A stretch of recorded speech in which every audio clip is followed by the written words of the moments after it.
Welcome, everybody, to the Utopia Football Insider. I'm Chris Ransom. That is Capture Oren. I'm kidding, Oren Shiri. He's my co-host. He will capture your attention, might capture your hearts, but I don't want to get pushed too many buttons. Hell no. Wait a minute. Let me see if I can dim this a little bit. All right. All right, but we got a fun lineup of games this week. I'm going to start with the AFC North battle in Baltimore between the Ravens and Bengals. I like the Ravens here. The Bengals, they just have a little bit more injuries than the Ravens do at the moment. The Ravens are the healthiest team in the division. T. Higgins is going to be out again. Zach Moss is going to be out. But the Bengals, they did make a trade deadline move. They added Khalil Herbert, the backup running back on the Bears, to replace Zach Moss. And the Ravens added Tre'Davious White at corner from the Rams. I like the Ravens 34-28. I think it's going to be another high-scoring game. Only difference is this game won't go to overtime. You and most of our staff have the Ravens winning at the moment. Oren, anything else you want to break down with this game? I do, but it's my chair just kind of broken. All right, I'll buy some time until you get your chair set up. Anyway, that's not adjusted yet. But anyway, Ravens going to take it. They just have a better offensive unit. They have a better team, a strategy. We saw the Bengals obviously shine against the Raiders last week. No doubt Joe Burrow can have a great scoring thing.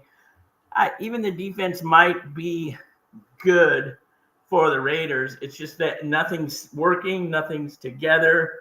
I just feel that the Ravens right now are probably going to. I see a high-scoring game. I see both offenses getting a lot of touchdowns. I don't think it's going to be a low-scoring game. I'm going to take it 24-20, and the Ravens winning this one. Yep, I agree with that. The next game, it's in Germany. It's the Giants and the Panthers. It's 9:30 a.m. Eastern, 6:30 if you're on the West Coast like Oren, 6:30 a.m. It's the 2-7 Giants versus the 2-7 Panthers. There is very little appeal in watching this game unless you're a New York Giants or Carolina Panthers fan. I'll be straight with our audience and cut to the point. Both teams have injuries at left tackle. I'm going to take the Panthers in Germany. I know the Giants have a bigger crowd, but I think the Panthers are a little bit healthier and they have a little bit more talent. But I think it's going to be a close game. A 21-20 close game, very competitive, to make up for the fact that we have two teams at 2-7 playing in Germany. I think it's going to be a very close, very entertaining game. I'll go 21-20 Panthers by a point. Yeah, I mean, this game, New York Giants, Panthers, I mean, it's in Germany. I don't know how many games have ever been played in Germany. It might be fun. It might be cold. It is going to play a good factor there. We don't even think about how the Panthers are going to play there. It is Germany. It's a different climate, folks. I don't think it's going to be in a closed arena. But I do taking what I think I said the Giants. I think Daniel Jones is going to pull a good one for you. I'm taking them in a big lead, 31-10.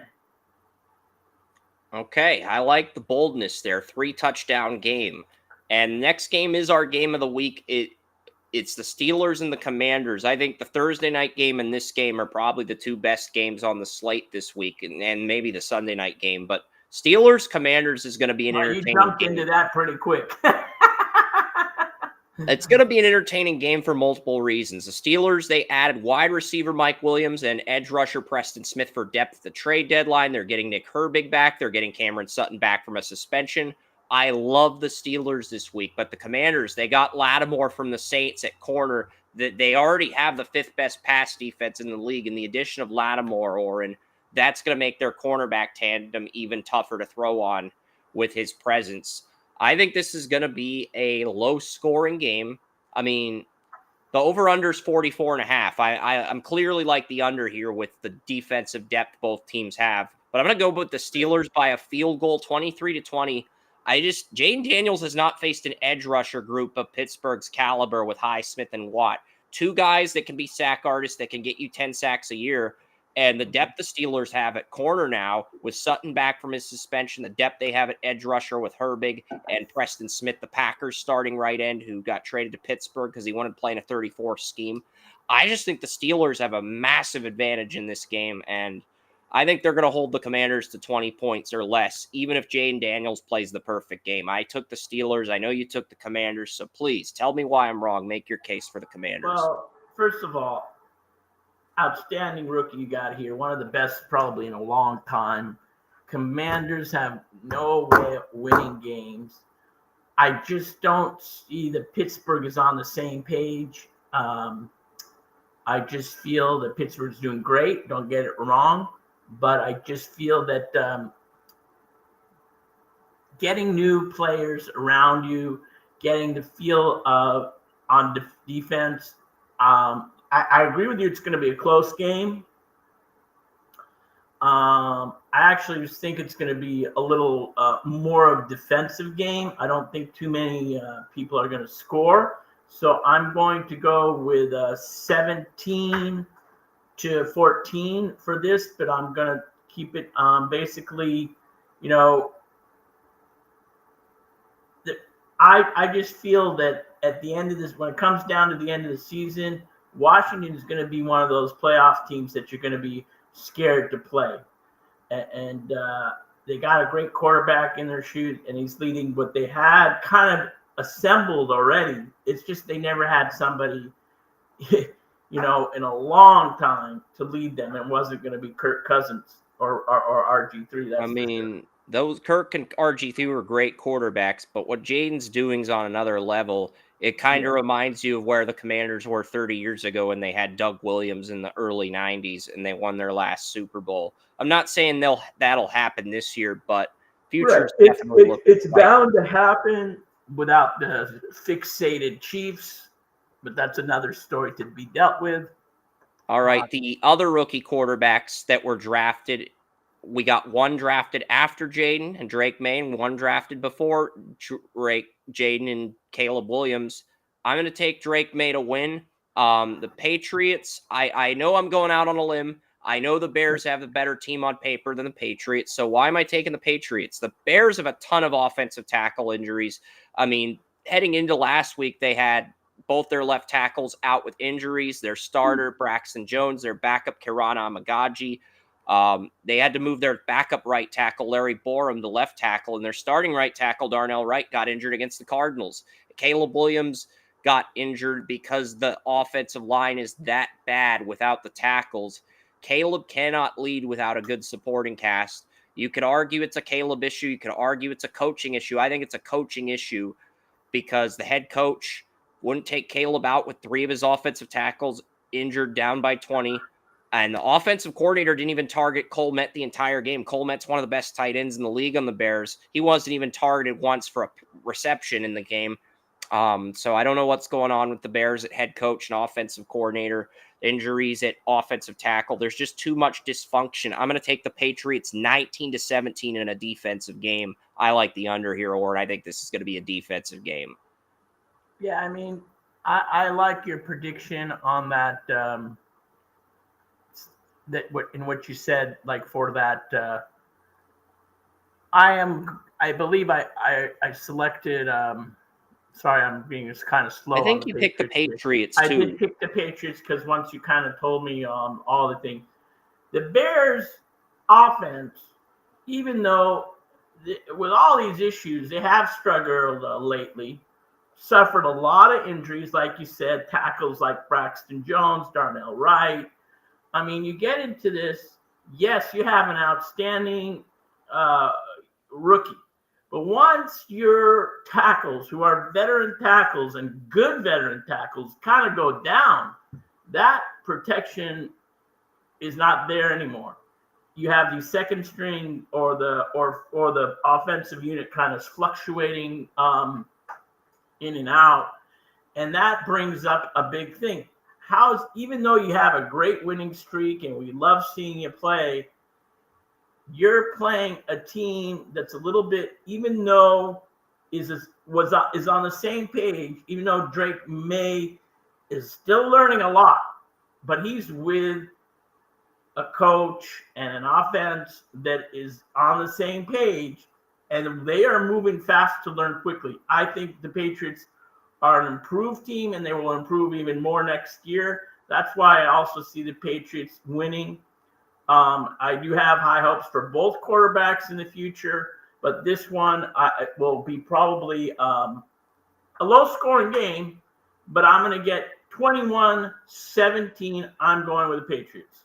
It'll be a May Day in Chicago. I know that was a horrible pun, but let's move on to Indianapolis. It's the Bills and it's the Colts. I think everybody on the site's going to end up taking the Bills. Doesn't matter how much research I do on the Colts or the injury reports after how bad Flacco played against the Vikings last week. I am fairly certain this game will be the first lock on the site this week. Still waiting for picks on Tracy, but the rest of the staff has come through this week. And, you know, I really appreciate everything our team does. It's amazing. But, like, the Bills are just a better team than the Colts this year. I don't have to go into detail. The Colts defense has gotten healthier, let me admit, probably than the last game.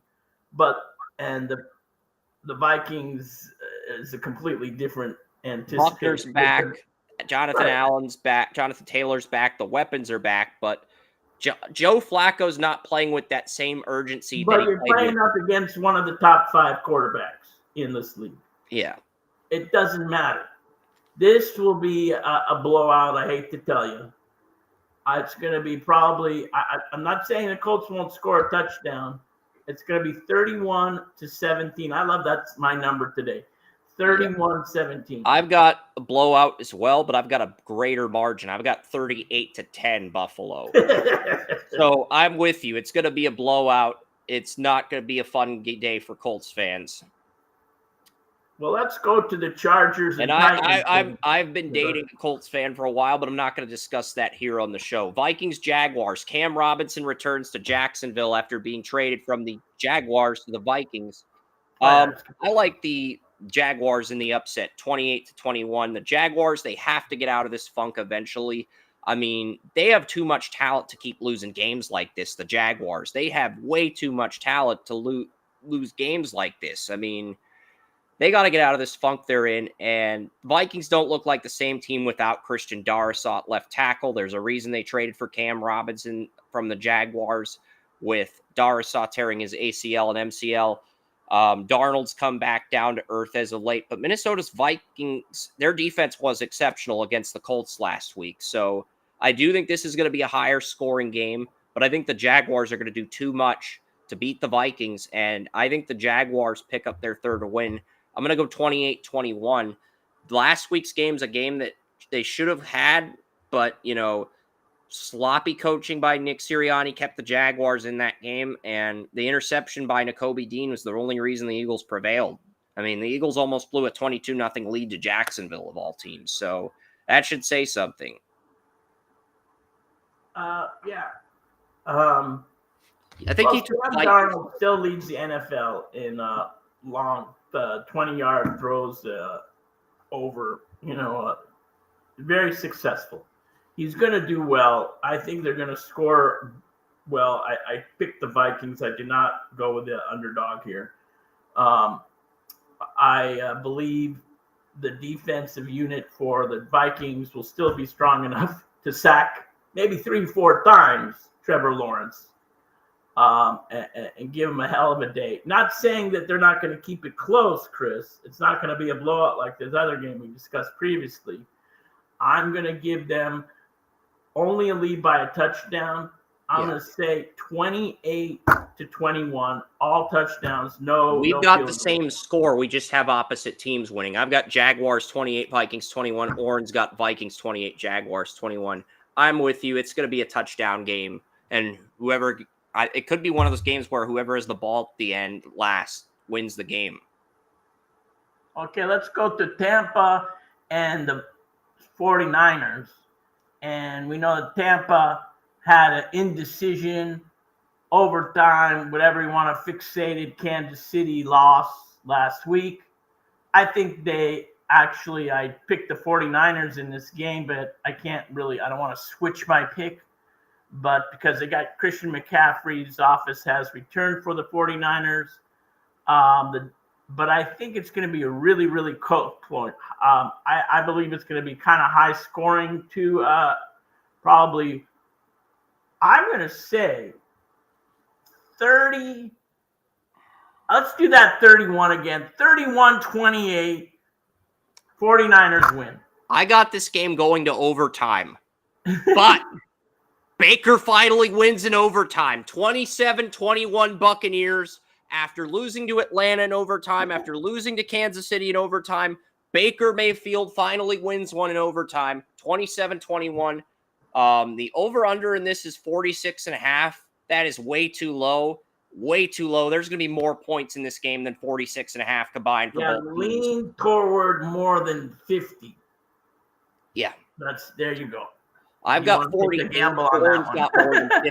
But either way, there's going to be more than 46.5 points combined on the spread. That's on the over-under. That's way too low of an over-under. Or did I agree on that? We got two early games left. Falcons, Saints, and Chiefs, Broncos. Which one do you want to break down first? Falcons, Saints, and Chiefs, Broncos. Let's see. What do I have on my Broncos host the Chiefs. Okay, let's do the Falcons and the Saints. Yeah, we'll get back to the Broncos-Chiefs game last, but let's do Falcons, Saints first in New Orleans. Dennis Allen gets fired. Saints are in a full rebuild.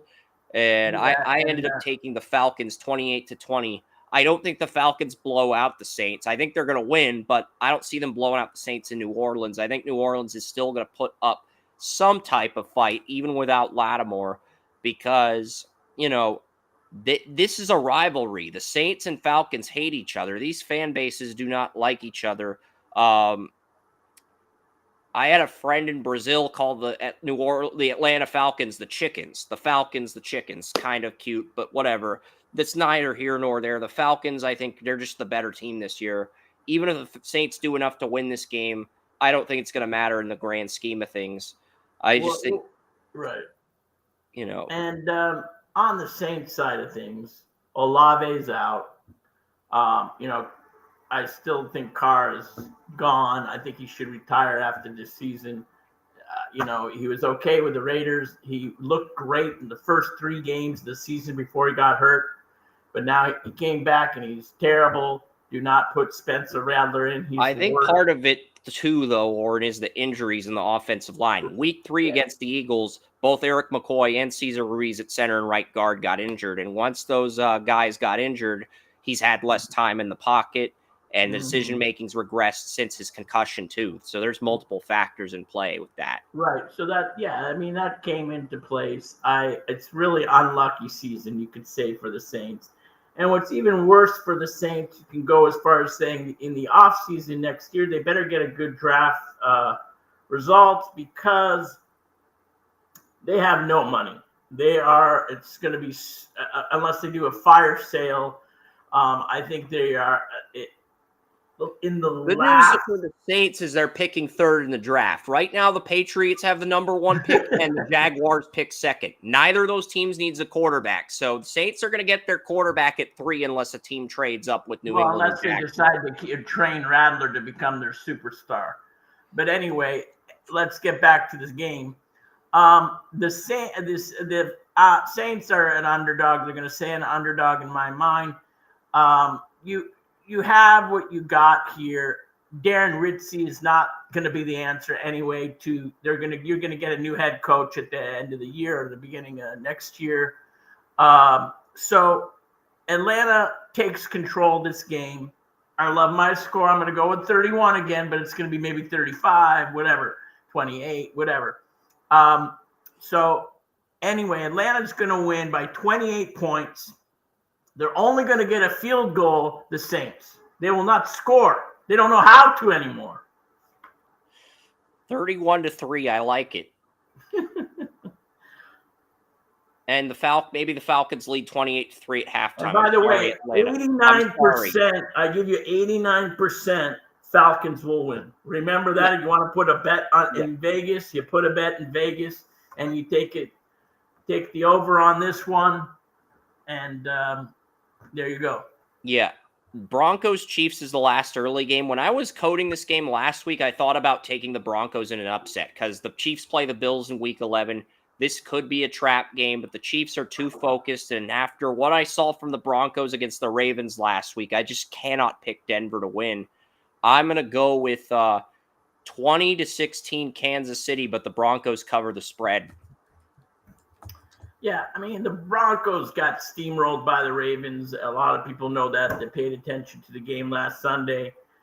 I just don't know if Nix is able to recover from a big defeat and come in and play his real rival. This is a rival game. I hate both teams. Brad Allen, who is but anyway, this is a rival game, and I just feel no matter what, this is not going to be the game that Chiefs will lose. I get what you're saying. They may be a trap game here and there. Is there a trap game for them, or do they go undefeated? We don't know. I mean, if they beat the Bills next week in Buffalo, 17-0 is on the table, but I'd rather save that conversation for a later week because. But anyway, I have a little things. I wish I could show tape of last week's game where I believe the Chiefs should have lost again, and that just goes beyond saying. But we'll watch this game. I don't think, since it is a rival game, it's going to be a close game. I'm going to go with a little under here, 24-21. Kansas City wins, and that's the bottom line because they're going to win by somehow. Maybe it'll be a touchdown at the end and they'll be behind. Maybe it'll be a field goal at the end. We'll know by the holds they don't call. The over-under is 42, so you're actually taking the over there. But as far as the point spread goes, the Chiefs are favored by 9.5.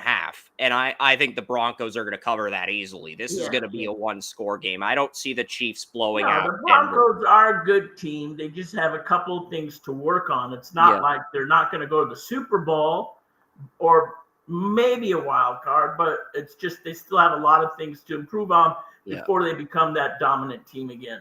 Exactly. But the future's bright, Denver. The next game is the Titans and the Chargers. This is probably going to be a lock on the site as well. The Chargers, they are one of the healthiest teams in the league right now. The Titans got really lucky against New England last year with last week with Amani Hooker's 2 interceptions. And I think the Chargers are going to handle business against the Titans quite soundly. Their defense looks really good with Bosa back in the lineup, and Joey Bosa looked really good. I've got a bizarro score here. Over-under's 38. I like the over, but barely. I'm going to go 27-12. Chargers beat the Titans 27-12. Yeah, so Titans look like their offense is back with Will Levis returning this week.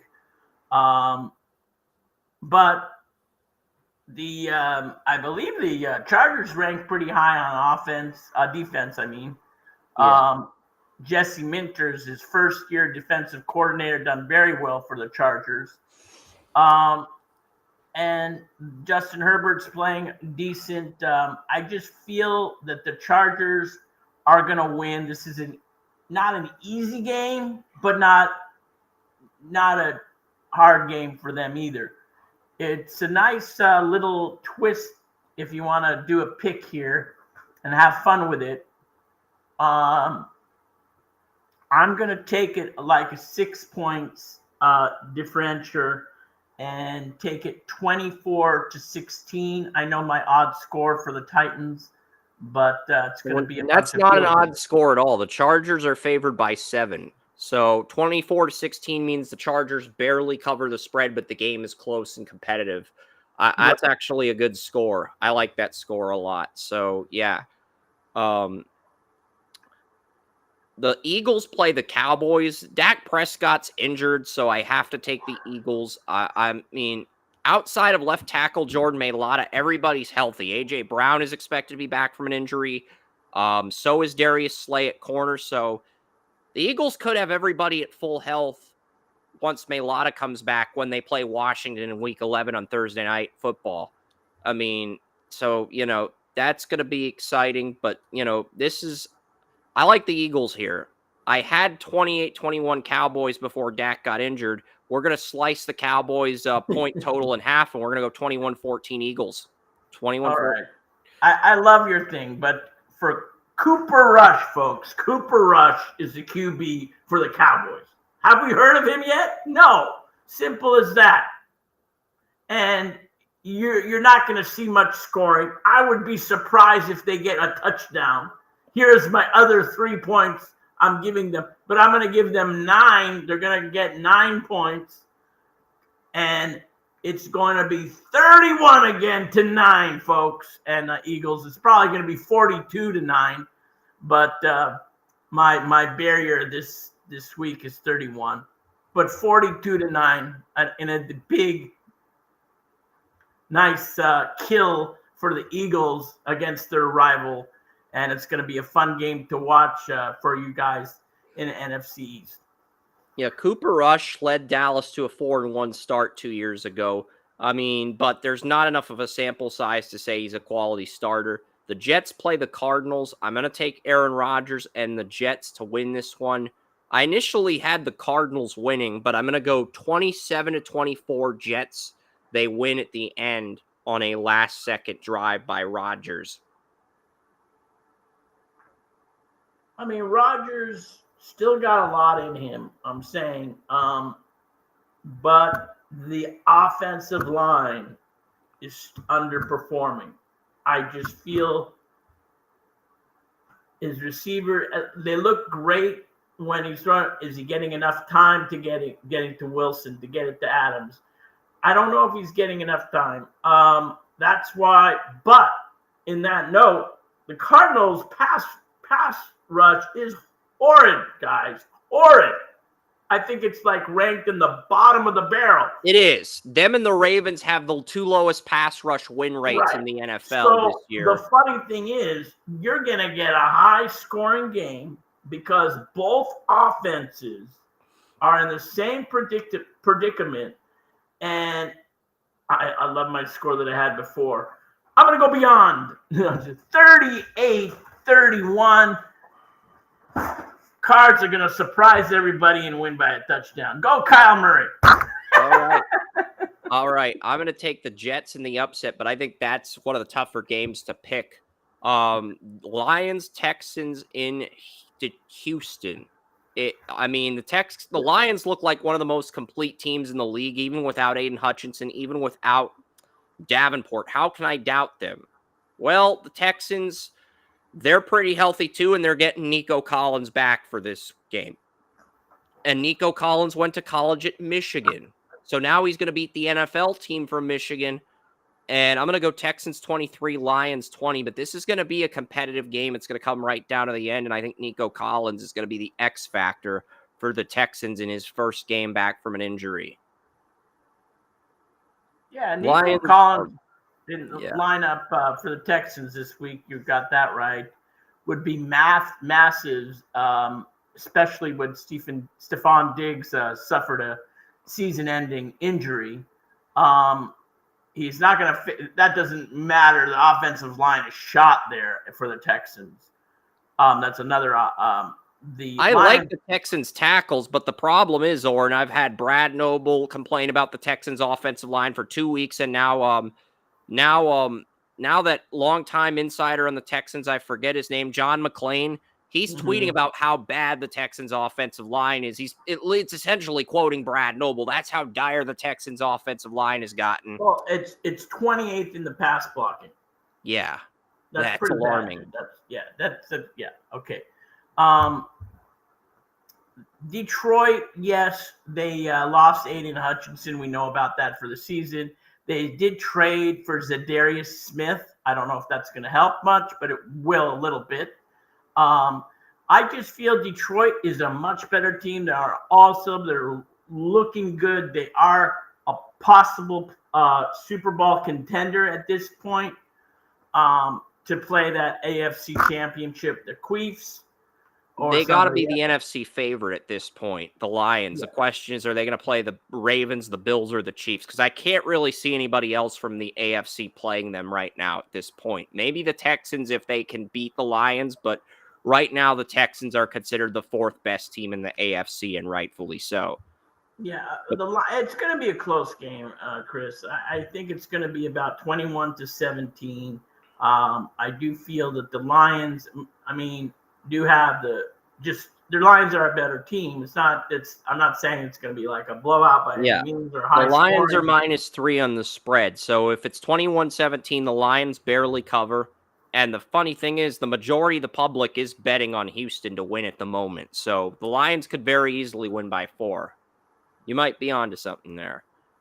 They made it. The Lions had a heck of a win against Green Bay last week on the road too. And the final game is Dolphins Rams in LA. We both have the Monday Rams. Night Football. We both have the Rams winning. I considered picking Miami, but I couldn't do it. I just think the Rams are a better team on paper. They're at home. And I still think the Rams are going to end up winning this division like I predicted back in the preseason. Cooper Kupp, Puka Nacua. There's a chance Noteboom returns at left tackle for the Rams. If he does, that's huge. But their backup, Alaric Jackson at left tackle, their backup center, Bo Limmer, they're playing fantastic, giving Stafford enough time. And the defense for the Rams really stepped up. The rookies for this Rams defense, Braden Fisk, Jared Verse, Cameron Kitchens, a 102-yard pick six. The Rams 2024 draft class looks really strong, and if that continues, the Rams are going to be a force down the road as long as they can find a good successor to Stafford when he retires. But I like the Rams in this one. Yeah, And Rams are going to find plenty of success on Sunday. I'm going 30 to Monday, 20, high scoring game. Over unders 49.5, but I'm going to take the over. I'm going to go 30 to 20 Rams. So Rams 30, Dolphins 20. Yeah, I mean, Rams will definitely pull this out. I feel 28-17. I love the 17 for the low for average. But I just feel that they got their weapons back. Everybody looks like they're on all syllables again. Even the defense is coming back slowly. And I just feel that the talented team on the field, not just on paper, is the Rams. And they're going to win this game, and they're going to start winning their divisional opponents when it comes to those games as well. And you're going to come back, and you're going to look at that like Chris said, hey, they're going to win the division, and that's probably true on those kind of syllables, and that would be great. It's going to be a fun game to watch on Monday. It's one of the better Monday night games in the last couple of weeks, I believe. So I do like this one. Yep. There's definitely captivating. Not Rams, Lambs, everybody. Yeah. Let's go to the 2 or 3 college games we kind of oversaw on what we kind of spoke about briefly, but not too much. What college games did you end up picking for this week? I ended up picking. Well, Alabama goes to LSU, folks. Yeah. Alabama goes to LSU. I think that's one of the big games. 6-2 plays 6-2, both the SEC conference. I think this doesn't just decides who contends who gets that playoff spot. Because if you lose 3 games, you're not going to be in the playoff. Yeah, for sure. Alabama's at 11 and LSU's at 15, so I agree. Whoever loses this game is pretty much eliminated. This is an elimination game. Let's see if this can influence Monroe to be one of the top 3 contenders in the Heisman vote. Because if he wins and he pulls a lot of points or does something fashionable, he could pull ahead of Hunter, or Cam, to see where that goes. So we'll see what happens. Yep. In staying in the Heisman watch, I'm going to bring up Colorado, and I'm going to bring up Texas Tech. Big 12 rival, actually, from back in the day. This is a new type of thing here. I have Travis Hunter, Shadur Sanders. Everybody knows what Colorado has. But they really haven't looked into Texas Tech. Texas Tech also has lost 2 games. So it's really a battle of who's going to take that next step to become a possible tender in the division or the conference, excuse me, against BYU, against Kansas State. Even though they both lost to that, each of the, I think Texas Tech lost to BYU, and Kansas State won Colorado. I believe that's going to be a fun game. I think though that Shedeur Sanders can pull off a really outstanding game here against the defensive unit of Texas Tech that is not as strong as the offensive unit of the Buffaloes. I can see about 4 or 5 touchdowns coming from Shedeur if he wants to make a statement as himself, not just Travis Hunter with them. But I do feel that Texas Tech will keep it a decent game. That's how Big 12 is. And I'm going to give you a score here, and I'm going to go 34-21, and the Buffaloes win. I like that. I'm thinking 35-21, but I'm kind of in the same ballpark. I've got the Buffaloes winning as well.